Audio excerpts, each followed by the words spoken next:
Hello hi నమస్తే. నేను doctor Raj Kiran, managing director, chief consultant, HRC hospitals, Begumpet. Rheumatology ఈ పేరు వినగానే చాలామందికి ఇది ఏంటి, దేనికి సంబంధించింది అని ఒక డౌట్ వస్తుంది. సో మిగతా జబ్బులు తీసుకుంటే సపోజ్ మనకి గుండెకి సంబంధించిన జబ్బులు కార్డియాలజీ విభాగం కిందికి వస్తాయి, నరాలకు సంబంధించిన జబ్బులు న్యూరాలజీ విభాగం కిందికి వస్తాయి, సో కిడ్నీకి సంబంధించినవి నెఫ్రాలజీ కిందికి వస్తాయి. సో ఈ రకరకాల ఆర్గాన్స్కి సంబంధించిన డిసీజెస్కి స్పెసిఫిక్గా కొన్ని బ్రాంచెస్ ఉన్నాయి. కానీ రుమటాలజీ అంటే ఏంటి? ఇది చాలామందికి ఎవరికన్నా మనకి ప్రత్యేకంగా మేము లాస్ట్ ఇయర్ జరిపిన ఒక సర్వేలో ఒక 1000 మెంబర్స్కి ర్యాండమ్గా అడిగి చూసాం. అప్పుడు ఆల్మోస్ట్ ఒక 33% పీపుల్కి రుమటాలజీ అంటే ఏంటో తెలియదు, ఈ పదం అనేది ఎప్పుడు వినలేదు. ఒక 30% పీపుల్లో రుమటాలజీ అంటే కొంచెం కీళ్ళ సమస్యలు, జాయింట్ పెయిన్స్కి సంబంధించిన డిసీజెస్ అని కొంతమందికి కొద్ది గొప్ప అవగాహన ఉంది. మిగతా ఒక 20% పీపుల్కి రుమటాలజీ అంటే కొంచెం కాంప్లెక్స్ డిసీజెస్, వీటితో కీళ్ళ సమస్యలతో పాటు కొంచెం బాడీలో వేరే వేరే ఆర్గాన్స్ కూడా ఎఫెక్ట్ ఇవ్వచ్చు. ప్లస్ రుమాటిక్ ప్రాబ్లమ్స్ అంటే కొంచెం కాంప్లికేటెడ్, ఒకసారి జబ్బులు వస్తే ఇంకా ఎప్పటికీ పోవు. సో దీంతో చాలా సఫర్ అవుతూ ఉంటారు. సో ఇలా ఆల్మోస్ట్ మేము జరిపిన సర్వేలో ఓన్లీ ఒక 20 to 25% పీపుల్కి మాత్రమే కొద్ది గొప్ప అవగాహన ఉంది. మిగతా 30% పీపుల్లో ఇది కొంచెం కీళ్ళకు సంబంధించిన సమస్యలు అన్నట్టు ఫెయిర్ ఐడియా ఉంది. ఆల్మోస్ట్ ఒక 33% పీపుల్కి అసలు ఇది ఏంటి, దీనికి సంబంధించిన ప్రాబ్లమ్స్ ఎలా వస్తాయి అనేది పూర్తి అవగాహన లేదు. సో రుమటాలజీ తీసుకుంటే బేసిక్గా ఏంటంటే, రుమటాలజీ అనేది ప్రధానంగా దీంట్లో వచ్చే జబ్బులు ఏంటంటే బాడీలో పర్టికులర్గా ఒక జాయింట్స్ అని కాదు, ఇది బాడీలో అన్ని ఆర్గాన్స్కి ఎఫెక్ట్ ఇచ్చే ప్రాబ్లమ్స్.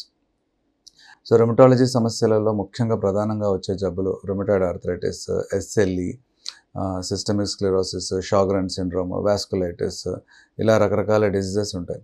సో దీంట్లో ప్రధానంగా ఏమవుతుందంటే ఈ జబ్బులు మొట్టమొదట స్కిన్కి కానీ జాయింట్స్కి కానీ ఎఫెక్ట్ ఇస్తూ ఉంటాయి.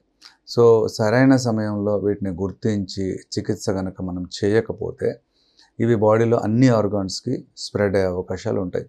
సో ఈ మన జాయింట్ పెయిన్స్, స్కిన్ ప్రాబ్లమ్స్తో పాటు ఇది ఇంటర్నల్ బాడీ పార్ట్స్, ముఖ్యంగా లంగ్స్ కానీ, కళ్ళకు కానీ, ఈ కిడ్నీస్కి కానీ, మెదడుకు కానీ, గుండెకు కానీ ఎఫెక్ట్ ఇచ్చే అవకాశాలు ఉంటాయి.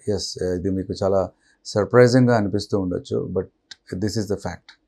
రుమాటిక్ ప్రాబ్లమ్స్ అనేటివి they are not restricted only to the joint pains, అది బాడీలో అన్ని ఆర్గాన్స్కి స్ప్రెడ్ అయ్యే అవకాశాలు ఉంటాయి. ఈ సమస్యలన్నీ మరి గుర్తించడం ఎలా? సో ఇది మనకు ఒక పర్టికులర్ రుమటాలజికల్ ప్రాబ్లం ఉందా లేదా అని తెలిసేది ఎలా? సో ప్రధాన లక్షణాలు ఈ రుమటాలజీ ప్రాబ్లమ్స్లో ఏంటంటే కీళ్ళ నొప్పులు. సో మోకాళ్ళ నొప్పులు మనం తరచూ చూస్తూ ఉంటాం, అది ఏజ్ పెరుగుతున్న కొద్దీ వస్తూ ఉంటాయి. అలా కాకుండా ఈ ఫింగర్ జాయింట్స్లో పెయిన్స్ రావడం కానీ, ఈ ఉదయం లేవగానే స్టిఫ్ అవ్వడం కానీ, ఇది ప్రధానంగా మోస్ట్ కామన్ సిమ్టమ్ రుమటాలజికల్ ప్రాబ్లమ్స్లో.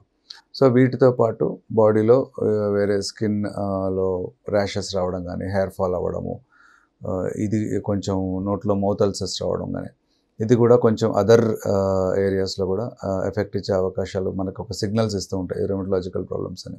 బట్ కొంతమందికి ఏమవుతుందంటే ఈ జాయింట్ పెయిన్స్, స్కిన్ ప్రాబ్లమ్స్ కాకుండా ఈ రుమటాలజికల్ ప్రాబ్లమ్స్ అనేటివి డైరెక్ట్గా ఇంటర్నల్ ఆర్గాన్స్కి ఎఫెక్ట్ ఇస్తూ ఉంటాయి.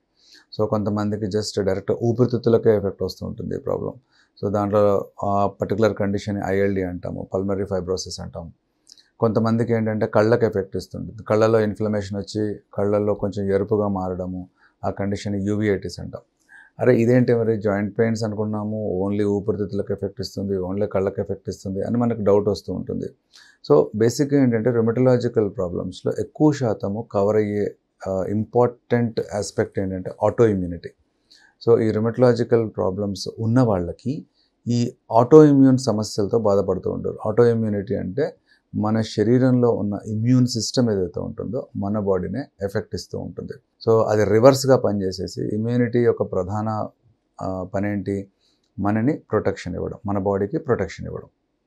ఇక్కడ ఏం చేస్తుందంటే ఇమ్యూనిటీ కాస్త కొంచెం డిస్టర్బ్ అయిపోయి ఒక రివర్స్ మెకానిజంలో మన బాడీకి ఎఫెక్ట్ ఇచ్చేసేసి మన బాడీనే దెబ్బతీస్తూ ఉంటాం. సో దీంట్లో జాయింట్స్, స్కిన్నే కాకుండా ఒక్కొక్కసారి ఊపిరితిత్తులకు కానీ, గుండెకి కానీ, కిడ్నీస్కి కానీ, కంటికి కానీ, మెదడుకి కానీ ఎఫెక్ట్ ఇచ్చే ఛాన్సెస్ ఉంటాయి. సో ఇవి ఆటో ఇమ్యూన్ సమస్యలు. ఇవి రుమటాలజీలో ఒక పర్టికులర్ సెగ్మెంట్ అనమాట. సో ఇలా చాలా ఉన్నాయి జబ్బులు. సో ఇది చాలా వాస్ట్ సబ్జెక్ట్. గత లాస్ట్ 20 to 25 ఇయర్స్ నుంచి రుమటాలజీలో చాలా అడ్వాన్సెస్ జరిగాయి. సో లేటెస్ట్ ట్రీట్మెంట్స్ వచ్చాయి. అలానే కొత్త కొత్త జబ్బులు కనుక్కోవడం జరిగింది.